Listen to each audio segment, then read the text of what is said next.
ఓం శ్రీకృష్ణ పరబ్రహ్మణే నమః. భగవద్గీత ప్రథమ అధ్యాయం 15వ శ్లోకం. పాంచజన్యం ఋషికేశో దేవదత్తం ధనంజయః పౌండ్రం దద్మౌ మహాశంఖం భీమకర్మావృకోదరః. పాంచజన్యం ఋషికేశో దేవదత్తం ధనంజయః పౌండ్రం దద్మౌ మహాశంఖం భీమకర్మావృకోదరః. తాత్పర్యం: శ్రీకృష్ణ భగవానుడు పాంచజన్యం అనేది తన శంఖమును పూరించెను. అర్జునుడు దేవదత్తం అనేది తన శంఖమును పూరించెను. భోజన ప్రియుడును ఘనకార్యములను చేయవాడును అయిన భీముడు పౌండ్రమను తన మహాశంఖమును పూరించెను.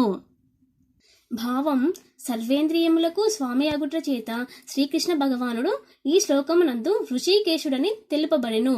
కురుక్షేత్ర రణరంగంన కృష్ణుడు అర్జునునికి నిర్దేశము గావించుట చేత ఋషికేశుడన నామము కలిగెను. ధర్మరాజు చేయు వివిధ యజ్ఞముల నిర్వహణకు కావలసిన సంపదను సంపాదించుటలో అగ్రజునికి తోడ్పడుట చేత అర్జునుడిని ఈ శ్లోకమునందు ధనుంజయుడని పేర్కొనబడెను.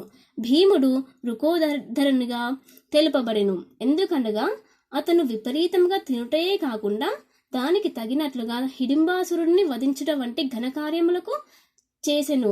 అందుకనే అతనిని ఈ శ్లోకమునందు వృకోదరునిగా పేర్కొనెను.